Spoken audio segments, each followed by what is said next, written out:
नमस्कार, मैं हूं संदीप और आप देख रहे हैं बकैती। बकैती में आज कहां गया उसे ढूंढो।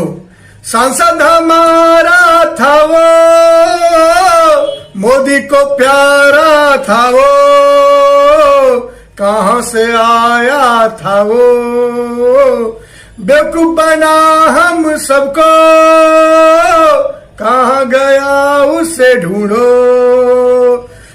5 साल उसने जुमला सुनाया, फिर वापस वो लौट न आया, लगता शुरू से ही नकारा था वो,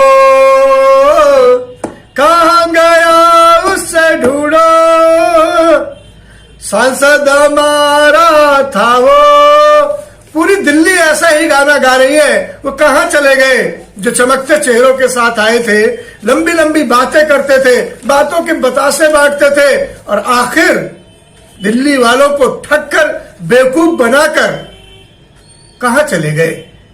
मोदी जी, आपने चेहरे बदल दिए होंगे अपने नाकारा इन सांसदों के, जिनके जीत की आपकी गारंटी नहीं थी, लेकिन दिल्ली तो ठगी गई ना। तो दोषी कौन है, चोर या चोर की अम्मा? वो पार्टी दोषी है जो इनके हाथ पैर बांध कर रखती है, काम नहीं करने देती। ये तो बेचारे आपके प्यादे थे, मोहरे थे। आप कब तक मोहरे बदल बदल कर दिल्ली का दिल तोड़ते रहोगे। रसोई का राशन खत्म हो गया, गंभीर जी चले गए।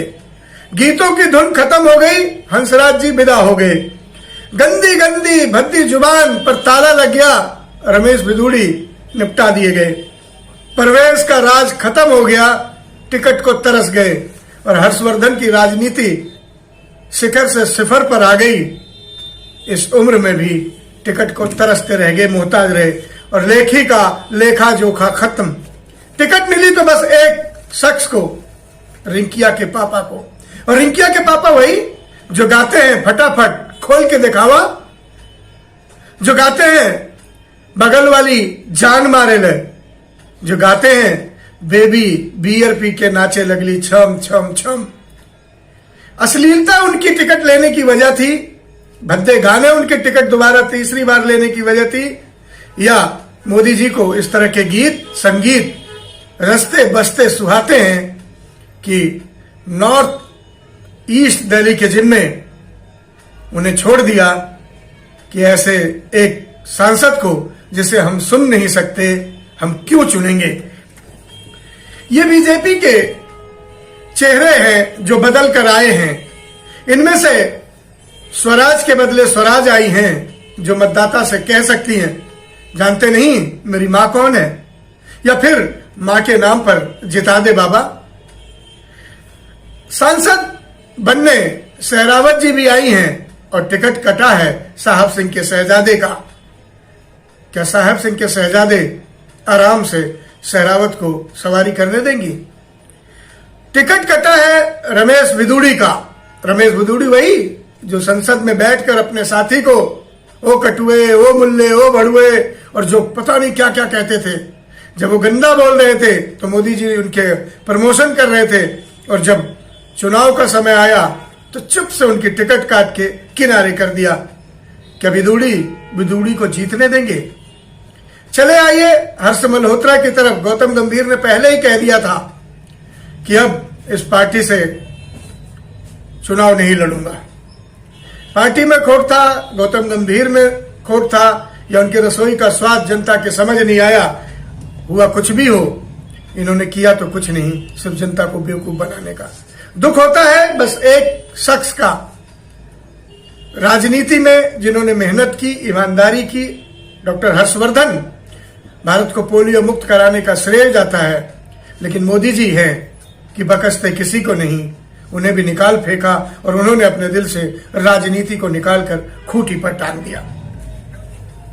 सोचना यह है कि बीजेपी कब तक चेहरे बदलकर चाल चलती रहेगी। सोचना यह है कि बीजेपी कब तक ऐसे चेहरे बदलकर चकमा देती रहेगी।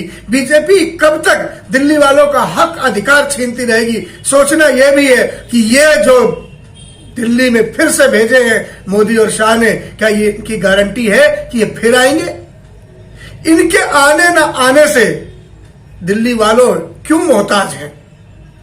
क्यों मोहताज है, क्यों तरस रहे हैं दिल्ली वाले इनके लिए?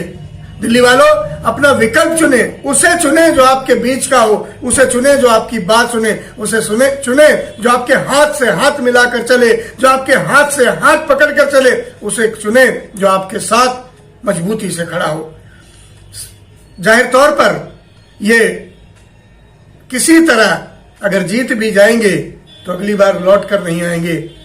तो दिल्ली ने क्या ठेका ले रखा है क्या भगोड़ों को बार बार जिताने का और बीजेपी ने जीते हुओं को भगाने का? मर्जी है आपकी, वोट है आपका, लेकिन चुने उनको जो आपके हों, आपके लिए हों, आपके साथ हों। बकैती में आज बस इतना ही। दीजिए इजाजत, और अच्छी लगी तो शेयर करते रहिए, लोगों को सुनाते रहिए। बकैती में दम है तो आगे बढ़ाइए। नमस्कार।